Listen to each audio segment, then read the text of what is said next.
So we did cover these things, remember? We covered Cal OSHA, Occupational Safety and Health Administration, right? We knew that that had to do with employees. We covered Department of Health. We talked about that covers public health, right? Public health of employees and other, not employees, but anything other than employees. We didn't talk about DTSC, that's Department of Toxic Substances Control. They have to do with medical waste, which I'm going to talk about next, okay? DOT also deals with medical waste, or what we call regulated waste. That's Department of Transportation. Fire Department, we're going to get into a little more detail about them. And Medical Board, we didn't cover, but Dental Board we did, right? So we're going to cover all of these. And then after that, we're going to talk about how to onboard clients to our program on our portal. As a way of introduction to medical waste, first we have to write down what are some of the waste streams, right? And if you remember your outline, your note that we were just looking at in your dental outline, okay, in the middle where it says DOT or Department of Transportation, we talked about these different waste streams, is what they're called. Waste streams or waste categories, right? We have something called contaminated sharps, okay? So sharps are what? Needles. Good, what else? Needles, scalpel. Carpules. She said carpules. Empty. Okay. What is a carpule, by the way? Remember? The little vial, right? Glass vial of medication inside, right? I'm going to show you these when we actually walk around, okay? But it looks something like this. It has a little rubber stopper here and it has a little rubber stopper here, okay? Like that. Goes into a syringe, right? The syringe kind of covers like this, okay? So it's like a cartridge, huh? Yeah, it's like a cartridge, okay? Let me draw this correctly so you can see. So basically, it's a carpule that looks like this. There's a rubber stopper here, okay? There's a little rubber thing here, okay? Sits in a syringe, kind of like this. And then there's a piece that comes and pushes against this rubber stopper. And it has a ring like that, right? And then there's a needle that gets assembled here, okay? And this needle has a bottom part that goes into the carpule like that. Does that make sense? Uh-huh. So in here, there's the liquid called lidocaine, okay? Which is an anesthetic, okay? So when they inject, they makes the tooth numb, right? That whole area numb, so the doctor can work without you experiencing any pain. Now, remember I told you this is a ring that the thumb goes into, so you can go back and forth, and when you aspirate, okay? So you're going to the tissue here, right? You aspirate, you pull back. If you're in a blood vessel, blood goes into the carpule and you know you're in the wrong spot. Then you have to change and put it in a different spot. Does that make sense? Right. Because of the fact that you aspirate, okay, blood into this carpule, that becomes a contaminated sharp. Okay? Whereas a regular vial of medication would not be contaminated sharp. Let's say you had a vial of Benadryl that expired. That is not contaminated sharp. It does not have to go into a sharps container. It just goes into a regular pharmaceutical container or in a pharmaceutical bag. It doesn't even matter what. You understand? So this is the reason that this is considered contaminated sharp. So these carpules all have an expiration date on them, okay? So when you look at them, you just pick them up and you turn them until you see the expiration date, And if you see if it's expired or not. If it's expired, it needs to be pulled out. Okay? For each one of these that are expired, the fine could be as much as $750 in the drawer. This is by the Dental Board in California. Okay? So one of the things we teach our clients is how to make sure that the expired ones that are about to expire, okay, bring them to the front, right, so that they get used first, right, instead of not, so it's called rotating, right? So we teach them how to do that. You guys can also teach your clients how to do that. So this carpule, because it's the only time in dentistry that this is done, okay? This carpule is considered contaminated sharp. So when we tell them, say, hey, you need to throw your carpule into the sharps container, they say, what if it has meds in it? That's a good question, right? So sometimes they use half of this carpule, right? So this rubber stopper, okay, goes to here, right? You understand? There's still this much left. So what do you do in that case? Red bag. What do you do? Red bag. Red bag it? Empty. We never red bag a carpule, okay? It's sharp. Red bag is only gloves or bloody gauzes or dressing or something. Anything that's contaminated with bodily fluids. Okay? Never a carpule or needle or anything like that, ever. Right? But let's say it's partially full. So you have two choices. One is you can throw this into a pharmaceutical sharps container. Right? Pharmaceutical sharps container, which also there are some. Or you squirt out that little bit that's left onto a paper towel, a cotton roll, or something, or gauze or something like that. Does that make sense? Once this rubber, okay, once this rubber thing is all the way against here, right? That you can throw into the sharps container. What do you do with that paper towel that you squirted up? Regular trash. Isn't that biohazard No. if you've aspirated? Yeah, it's biohazard, but it's not considered medical waste because it's so little. Okay? It's like a gauze that when you go and give blood, they give you a little cotton ball, you put it right here like that, and you do this. What do you do with that gauze? Throw it in the regular trash in the exam room, but it's not red bag because there's not enough blood on it. So what is the definition of medical waste? Any item contaminated with blood or other potentially infectious material that is capable of releasing that material during handling. So what does that mean? Well, it means that if I had a gauze or napkin and it had some blood on it, okay, and I squeeze like this and nothing drips, okay, or if I get it wet and I squeeze, nothing drips because it's so little blood on there, that is not red bag.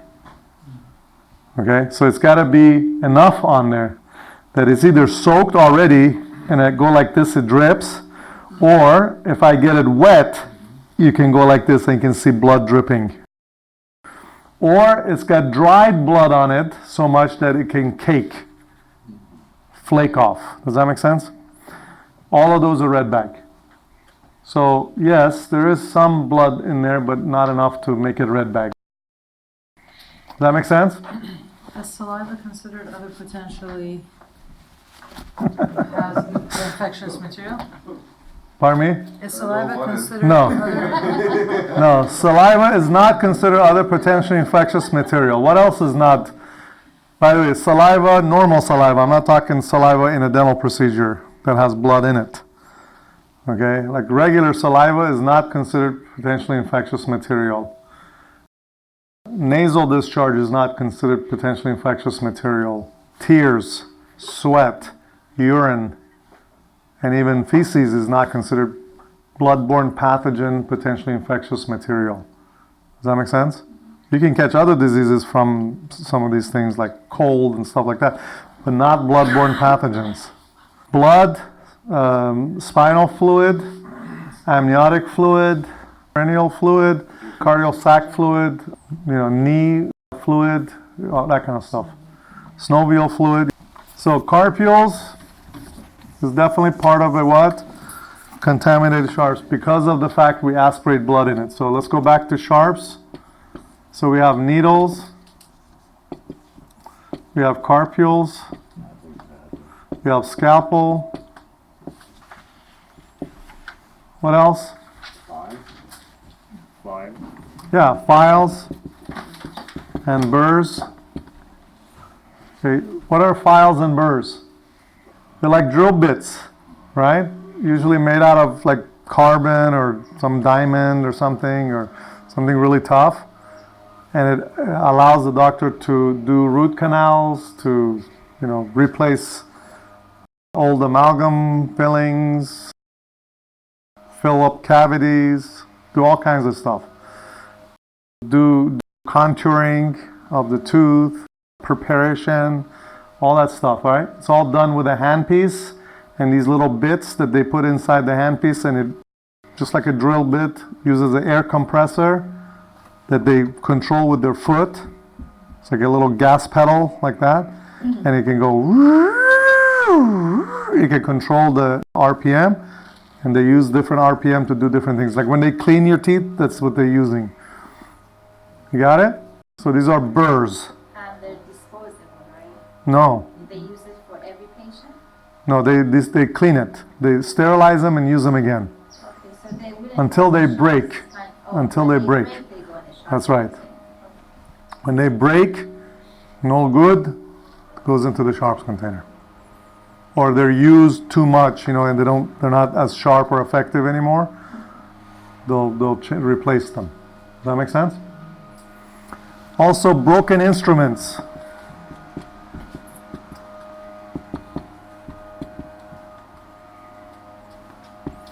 Broken instruments, like scalers, probes, these little tips sometimes break, right? Once they break, they throw the whole thing into the sharps container. Whole, piece of the instrument. What else? Nope. Ortho appliances.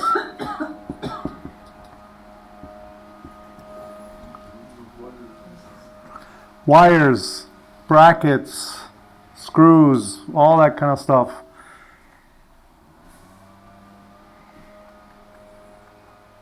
What else? Assuming suture needles. Yeah. Well, yeah, suture needles. How do you spell suture? SUT.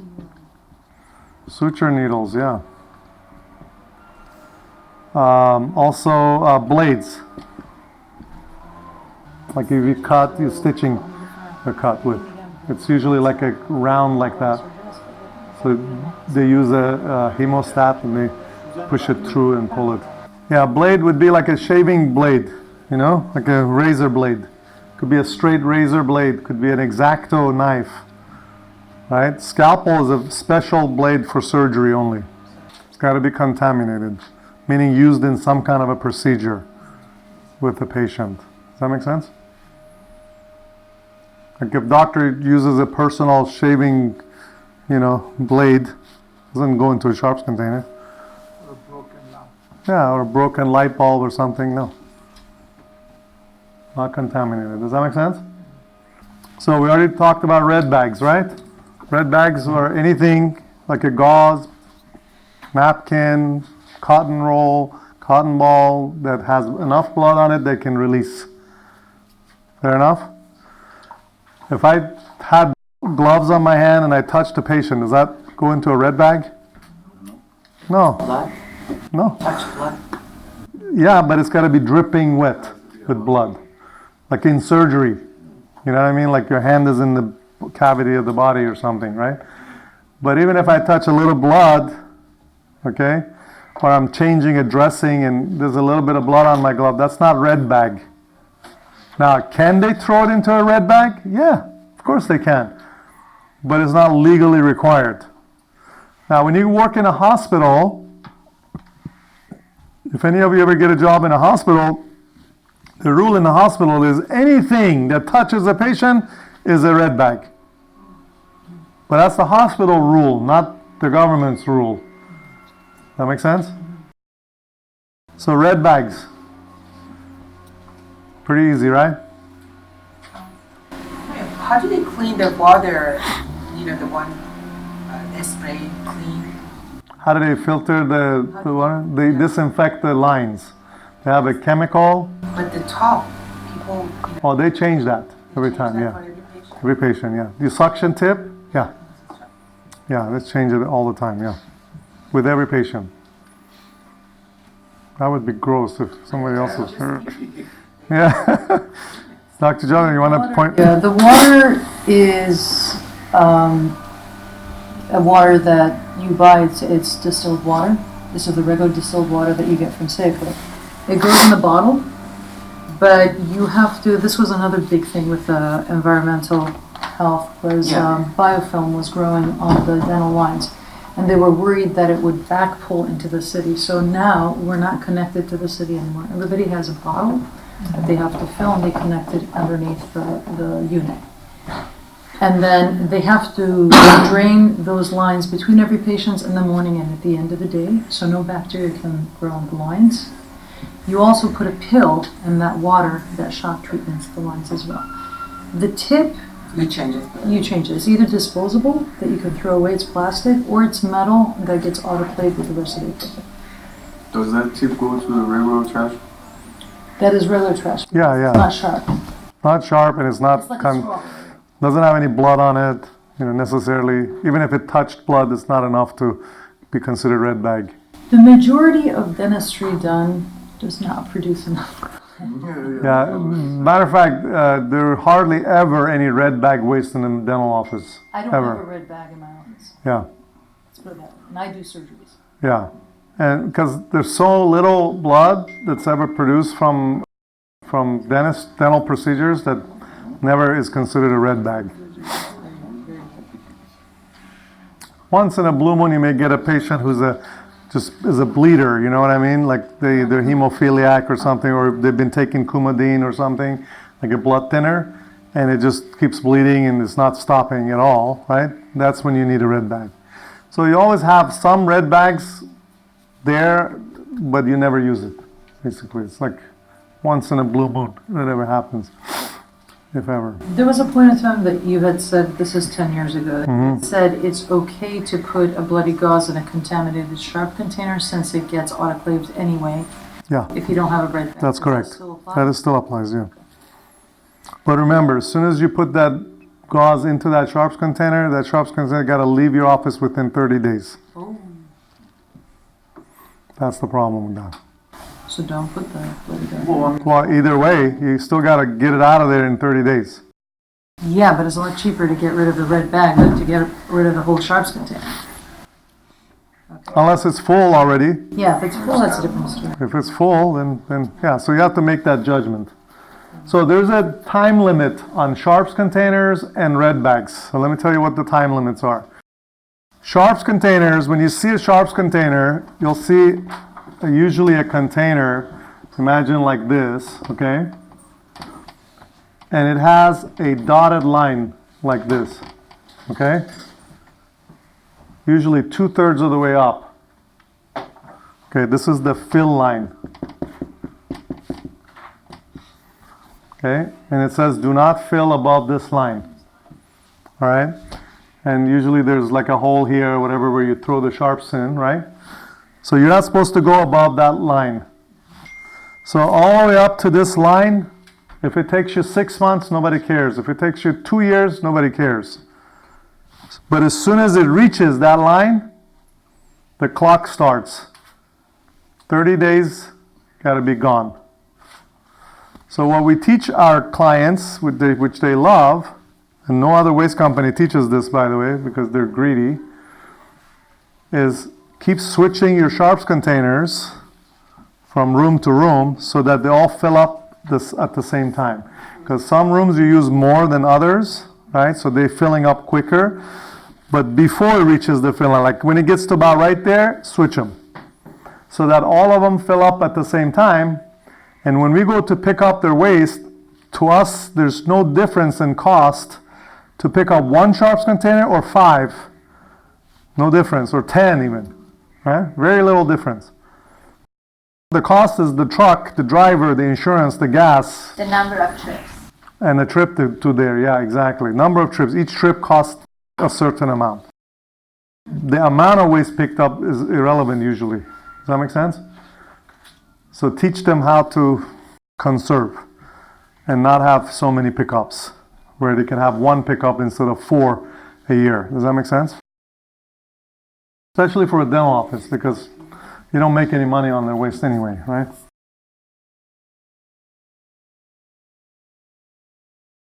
Now what about red bags? Red bags, as soon as you drop 1 little gauze into the red bag, 30 days, it's got to be out of there. Unless you put it in the refrigerator, 32 Fahrenheit, you can keep it for 90 days. You mean the red bag? The red bag, yeah. So you know who does this? Vet hospitals. They actually freeze their animal carcasses. I don't know if you've seen that or not. They have a freezer in the back, all the dead animals are there. So they have pickups every 90 days. Then. Yep. Well, with dead animals, it's 30 days. Well, otherwise, it would be a week, every week.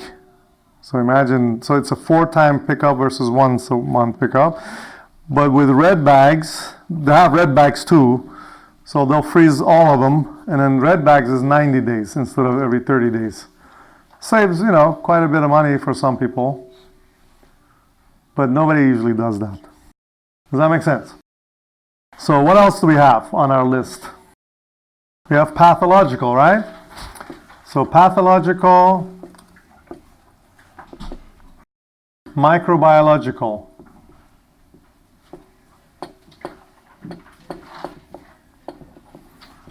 Okay, what does that mean? Well, pathological means soft tissue or bone that's physical tissue, okay, or bone, some kind of a skeletal structure, right?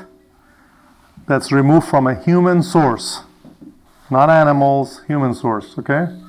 Now, with vet hospitals, animal carcasses also considered pathological waste, okay? So you may go to a vet hospital and get their waste account. By the way, we do not provide OSHA or HIPAA. We don't have HIPAA. Animal hospitals, HIPAA does not apply to them. Okay? But do not ever provide OSHA to vet hospitals.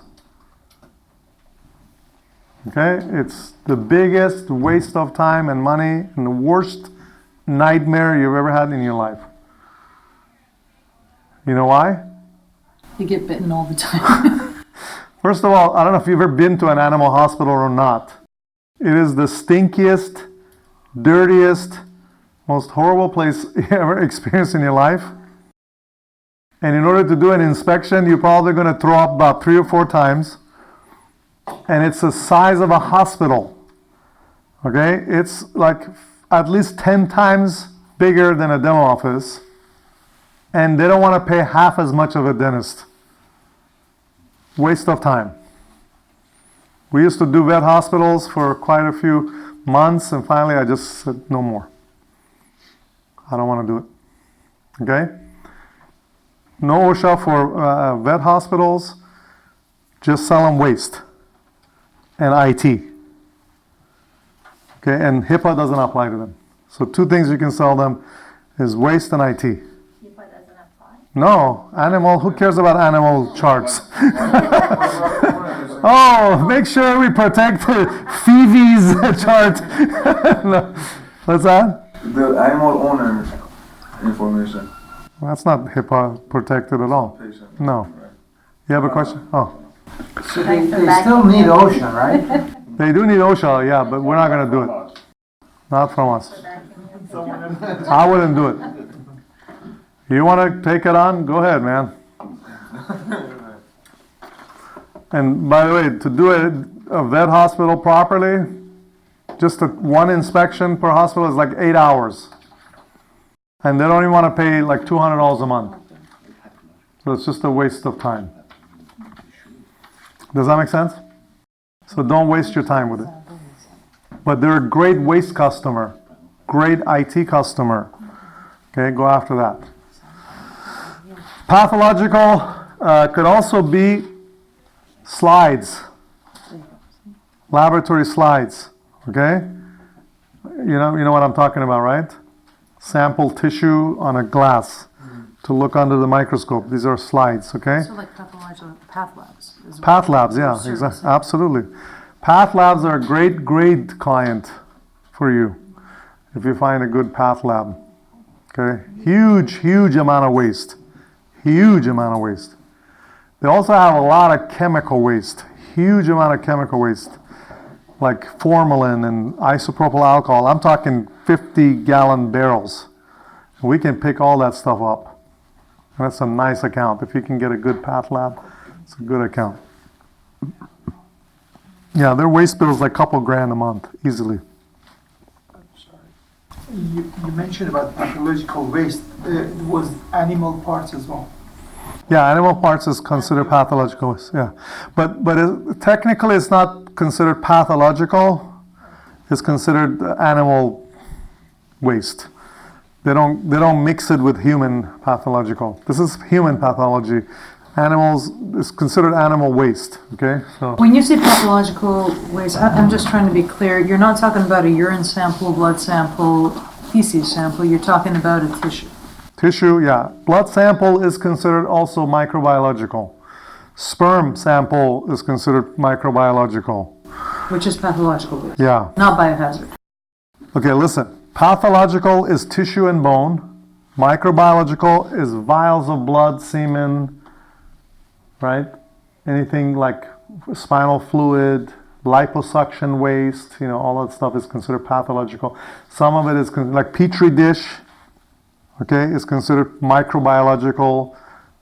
The slides are considered pathological. To you, it's the same, okay? Just call them pathological, microbiological, okay? It fits into that category, right?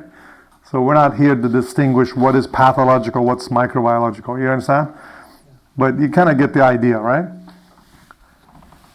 1 week after it's generated, it's got to be out of here.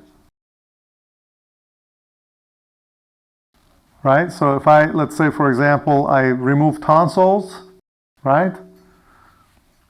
Goes into a red bag. Within 1 week, it's got to be out of here. I do a tonsillectomy, right? It's frozen, right? If you freeze it, then you can keep it for 30 days. So the bag is the same, the time frame's different. Correct. Bag is the same, but the container has to be distinguished as path container and a regular red bag container. Somehow the office has to know this is path waste, this is regular red bags. So teeth is pathological. Yes, but they make an exception about teeth, which I'll cover in just a second, okay? 1 week, if it's not refrigerated, by the way, don't say frozen. It doesn't have to be frozen. It's got to be refrigerated, 32 Fahrenheit or lower, okay? Vet hospitals just freeze them because it's just easier that way. Does that make sense? Okay, so one of the biggest pathological waste is liposuction waste. Okay, huge business there. So look for plastic surgeons or any surgery center, excellent waste customer. Outpatient surgery centers, amazing waste customers, and OSHA and HIPAA, but definitely a great waste customer, okay? Chemo is a huge waste potential customer. These are oncologists or oncology centers. So because every time they use chemo, they have to get rid of everything, including the lines and all the bags and everything, so the volume is huge, okay? We have one good chemo account in Monterey Peninsula area. I think the waste bill is like something like $4,000 a month. You make 50% margin on that. It's a nice little account. So look for urology centers, oncology centers, because urology, they also do chemo, okay? Because sometimes they have like urologists that are oncologists as well. And they do a lot of the prostate cancer, yeah. So those are good sources. So chemo, the difference between chemo is that everything is yellow instead of being red, right? And the biohazard symbol, okay, which looks something like this, right? When you see this, there's a C in the center, just like this, you know, in the center, and then the biohazard symbol is around it, and that's a sign for chemo. But the sharps containers are yellow, and the bags are yellow, okay? So the needles that have been used with chemo, they go into the sharps container, and then all the IV lines that are just plastic or rubber or whatever, they go into bags, like red bag, except they're yellow. That's chemo. Its own category, not pharmaceutical. It's not listed there because dentistry doesn't deal with it. That's a dental outline, so it is listed in the medical outline, okay? But I'm covering everything for you because you're not gonna just go after dentists only, right? Dialysis? Yeah. Dialysis, basically also the same. All the lines, because there's blood that goes through the lines, everything is contaminated in this red bag. So they create a lot of waste, okay? So they have huge waste bills. Also, home health care, you know, like nursing homes. Excellent potential clients for you guys. Blood donation centers? Yeah, absolutely. Blood banks, absolutely. Yeah. Yep. Drug test centers. Nursing home is in what way is it good? Because they have usually no HIPAA, no OSHA, nothing. They just think they, you know, because most of the people that run them, they don't know anything about compliance at all. And they have a lot of waste. They got a lot of needles because they take a lot of medication, a lot of pharmaceutical waste. So for waste is it? Yeah, and all the things apply to them. OSHA, HIPAA, everything applies to them. Okay? I have a question. In general, is it better for the franchisee to go after more of a mom and pop type of environment or more of a, let's say, Sunrise Retirement Community Health? I mean, which one? Either one. So, I would first start with the small guys, build a nice base for yourself, and then at the same time make some headways because some of those are longer sell cycle, right? Like it took us about 3 months. We closed an account with 88 locations just a couple of weeks ago. And that's just what they gave us now. They got another 100 some locations that they'll give us next year. And we charge them, we just sold them OSHA yet so far, right? So we can sell them other things later, right? But I mean, 88 locations, that's a big account. What is it? It's a doctor. It's a medical facility called Bass Medical Group. By the way, one of the things you also receive as franchisees is a list of all of our clients in your territory. So you can use them as references. You can even go visit them and say, hi, how are you? And the other things you can do, but you have to talk to me first before you can do that. Pharmaceuticals.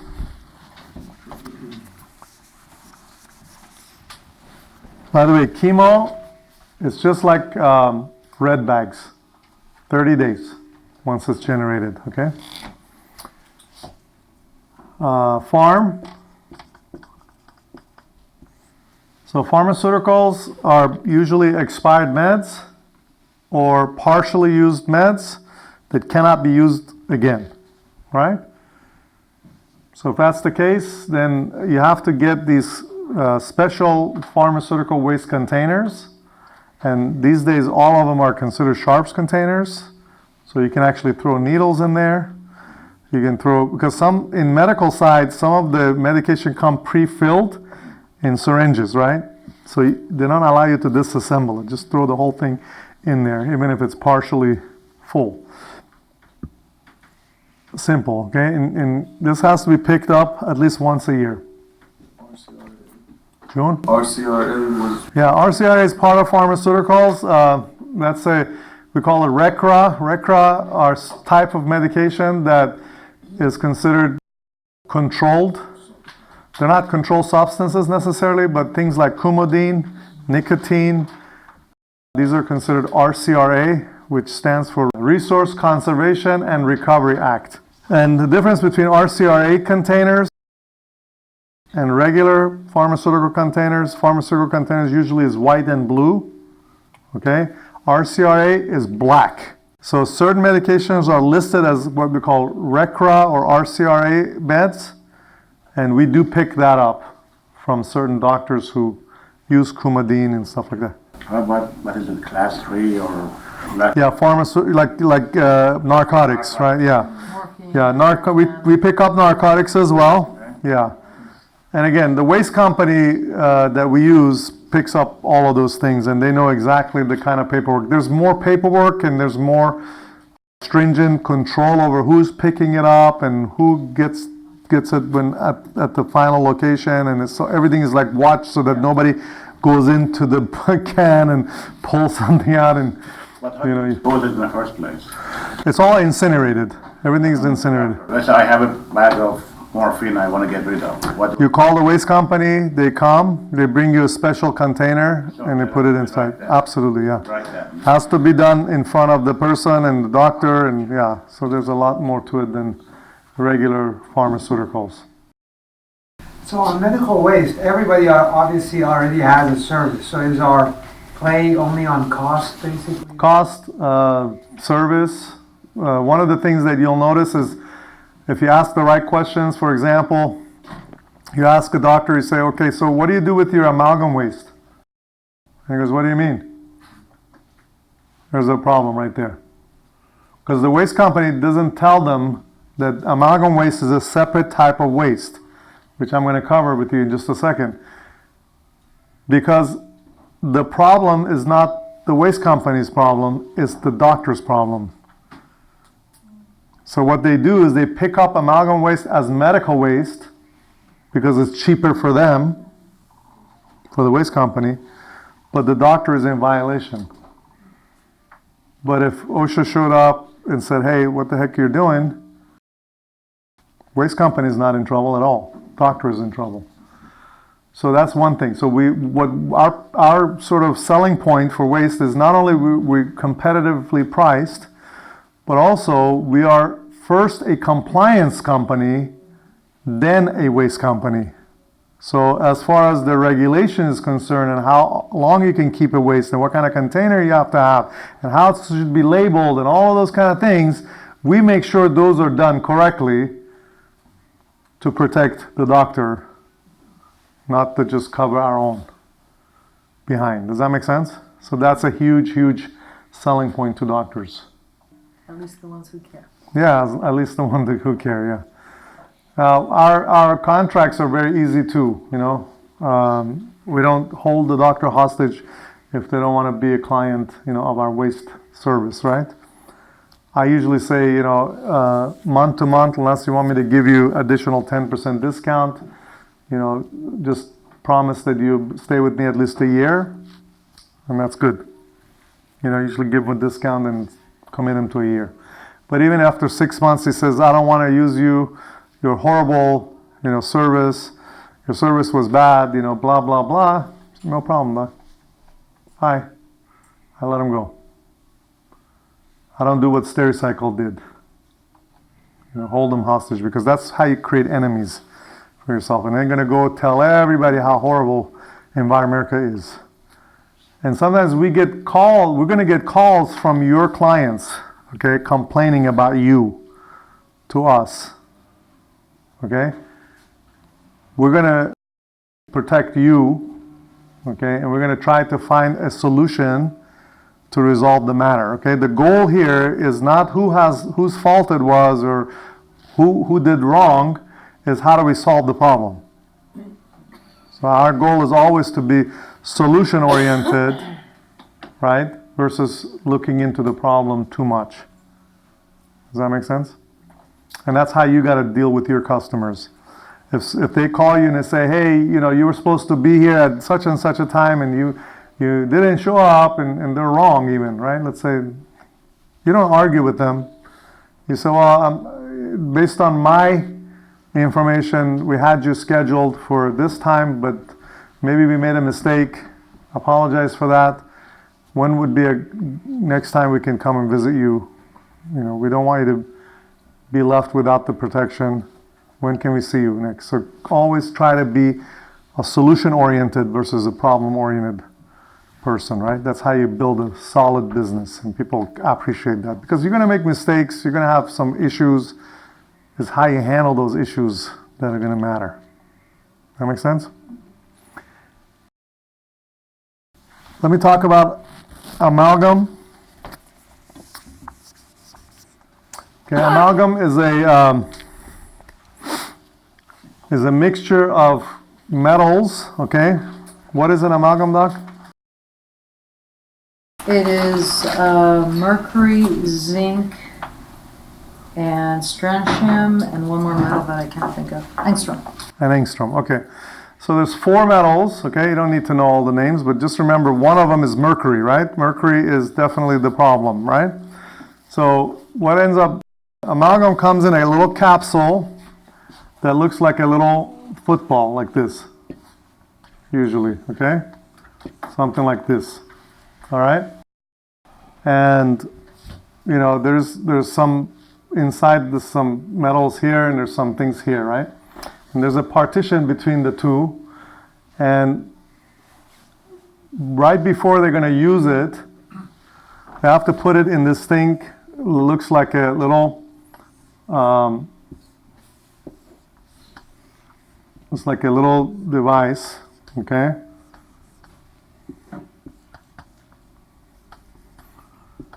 Looks like a paint shaker. You know how you go get paint mixed at Home Depot? They put the paint in this machine and it goes really fast. So this thing goes back and forth very quickly. It's called an amalgamator, this thing, okay?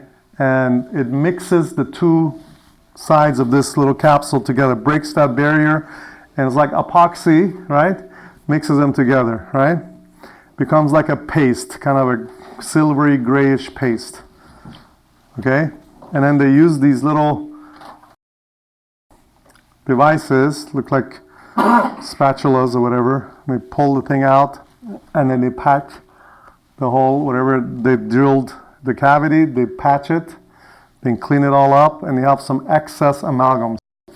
So this capsule is one part of the amalgam waste, okay? This empty capsule, okay? So that's number 1. So the capsule, right? And then we have scrap. What is scrap? Is the excess amalgam that once you patch the hole, whatever is excess that you didn't need. Like when you patch a hole in a wall, that excess, whatever, plaster, whatever you're using, is called scrap, right? So they save that because it's got mercury in it again. They put it in a little baggie or something, right? That's also considered amalgam waste. What else is considered amalgam waste? The chair side trap, remember? Do they still use amalgam? Some people still do, yeah. Yes, we do. But everybody drills out old amalgam. Yeah. So you're always going to have this waste. Vacuum trap, okay? And then sometimes they might have a separator. Okay, what is a separator? Separator is the 3rd level filtration. Remember the one that you change annually, okay? There's one more amalgam waste, and that's teeth with amalgam. Extracted teeth that has amalgam in them. So what do we do with all this stuff? It all has to go into a bucket or some kind of a system, and it has to get sent to an incineration facility and get burned in a very specific manner, okay? The only thing the doctor doesn't deal with and we don't deal with is this guy right here, separator. Separator, whoever is the manufacturer that sold them the machine, arranges for that filter to be replaced annually. They'll send a box with a new filter in it, goes to the doctor each year. It's part of their service. They pull the old filter off, put it inside the box, they put the new one in, and then they ship the old one out. The rest of these are collected by the doctor. They're placed into a container that we order for them, okay? And you will order for them. Looks like this, okay? It's a 5-gallon container. It's called an amalgam bucket, waste mailback bucket. And we'll give you the source where you can order it from, okay? And every time you're a customer, you sign up for waste as a dental office. Obviously, orthodontists will not have amalgam waste, right? Perios will not have amalgam waste. But general dentists will have, certainly endos will have amalgam waste. And who else? Pedos would have amalgam waste? Everybody other than perio. Yeah, everybody other than perio and orthos. Oral surgery may not have it either. Yeah, orals may not have it either. But you'll understand though, right? Except might be a wisdom tooth with amalgam filling. They put it in the In the path? yeah, in the path. Yeah. You got it? What's the time on this? 1 year? See, amalgam? What are you talking about? How often did The amalgam bucket when it fills up. When it fills up. Whenever it fills No up. time. But I think it has to be at least once a year, right? Yeah, no later than once a year. If you leave it too long, man, it starts smelling really bad. So how do we change these? Well, capsules, you already know, once you use whatever you used, whatever's left, just drop it into the bucket. Scraps the same, okay? Put it in a little Ziploc bag, throw it into the bucket. Chairside traps, also, you have to pull them out. When you pull those out, you gotta wear gloves, mask, goggles, gown, because it's considered biohazard, right? Pull it, drop it into a Ziploc bag, go to the next, and then you just replace each one with the new filter, okay? And you disinfect the area before you put the new filter in, and you put it back together. And then you zip the bag and drop the Ziploc into the bucket. This vacuum trap, I told you, you unscrew it, you take a cap from a new one, you cap it, put the whole thing into the bucket without pouring the water out. How often is assigned to do this in a dental office? Huh? Somebody's assigned to do this? Yeah, usually clinical staff do it. Doctors will notice that it affects their flow, suction flow, right? If it's too full, they don't get enough suction power. So they know right away, hey, the trap needs to be changed. Chairside once a week, vacuum once every 6 months, separator once a year. That's typical. That's the rule. But sometimes vacuum trap, the way you know how vacuum trap needs to be changed is if you look at it looks like a cylinder like this, okay, and it has a head like that, okay? And then there's like a cylindrical, like a mesh in there, okay? So what you're looking for is the sludge, okay, this gray sludge reaching halfway up the cup when the vacuum system is off. Okay, if it's halfway up, it's time to change.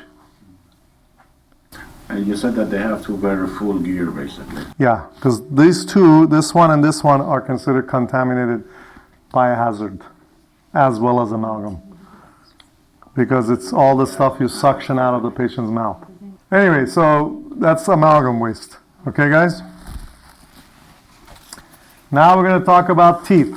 Now, teeth are considered pathological, okay? However, they make an exception for teeth for dentists. And there's the exception. If it's what they call deciduous teeth, or baby teeth, or what we call primary teeth, okay? Deciduous means seasonal. That means they die after a while, right? Deciduous teeth, baby teeth, all you have to do if you're extracting it or whatever, or it's fallen out, You put it in a little envelope, whatever, you can clean it up with a little bleach, something, put it in an envelope and give it to mommy for the tooth fairy, no problem at all. Okay, you can tell your clients that they can do that. Okay, the only thing they cannot give to the mommy is if the deciduous teeth has an amalgam filling in it. Okay, so what do you do for that? You just give them $1 bill and you say, hey, put that under the pillow and tell them Tooth Fairy came early this year. Kid won't know the difference. Adult teeth, you can do 2 or 3 things with it. One, if it has an amalgam filling in it, you cannot give it to patients, you cannot give it to any students, dental students. The only place you can go is in your amalgam bucket. Non-amalgam filled tooth, you can give them to dental students. So you basically let the doctor know that it's totally okay to have a dental student bring a jar on their own, okay, bring their own jar. Okay, don't tell the doctor that he can put it in a jar and give it to them. Tell them to bring their own jar with their name and number and address on it, okay? Bring it to the office. You'll put your extractions in there. And when it gets to a certain number, whatever they're comfortable with, you call them, they come pick it up and they go work on it. And it's their own solution. Does that make sense? Or you can give them to the patient if you want. Now you can. But I don't recommend that at all. Do you have to sterilize it before giving it to the patient? Nope. Just clean it up a little bit. By the way, you can't sterilize teeth. Technically, you cannot sterilize teeth. The only thing you can do is put it in a cold sterile. But still, I mean, it doesn't kill anything because the root's still not penetrated by chemicals. And if you autoclave it, you're going to stink up your whole office like crazy. And it's illegal, by the way, to autoclave teeth. So just keep that in mind. So that's why I say it's not the best choice. That's your last resort. I would give it to dental students. That's number 1 choice, in my opinion. And certainly regular teeth that you're not going to give to a patient you want to get rid of, you can throw it into your amalgam bucket. No problem at all, because your amalgam bucket, everything gets incinerated, so you're good. Is there anywhere else it can go? So pathology waste or amalgam bucket, right? You can throw it in your pathology waste as well, but you don't have any pathology waste in a dental office. I'm thinking about, like, let's say Oral surgeon can do that, yeah. when they do surgical extractions, that's not useful to the student. So that those Yeah. pieces, what do they do with it? Yeah, path waste, yeah, absolutely. If you put a tooth in an amalgam waste, then can you keep it a year? Yeah, that's fine. But you put it in a Ziploc bag so they don't stink. So anything you don't want to stink, you put it in a Ziploc bag. Any other questions about that? All right. Now, what do the students do with them when they're done? They get rid of them through the school. They burn them somehow. Or ship them to a incineration plant or something. That's not your problem. Sorry, I missed the kids, the regular milk. You can just clean them in a little bleach, give them to mommy. Unless it's got an amalgam filling and it goes into your amalgam bucket. Whether it has an amalgam or it doesn't matter. But you're not going to throw it in the regular trash. No, you're not going to throw it in the regular trash. Definitely not in the regular trash. So those are your only choices you have. Either you throw it into your amalgam bucket or you give it to mommy or the patient. Does that make sense? If they're not amalgam filled. If they're amalgam filled, for sure goes into the amalgam bucket. All right, then we have other waste streams we call universal waste. These are things like fluorescent light bulbs, right? X-ray solutions, these are chemicals. There's other waste, there's universal waste, there's hazardous chemicals, there's alkaline batteries, there's electronic waste. So those are all things that you're going to learn about how to price them and how to quote doctors on when we get to agreements and pricing. That's another day. But I want to go into some more information about just product knowledge, okay? So you're good with waste as far as the knowledge so far?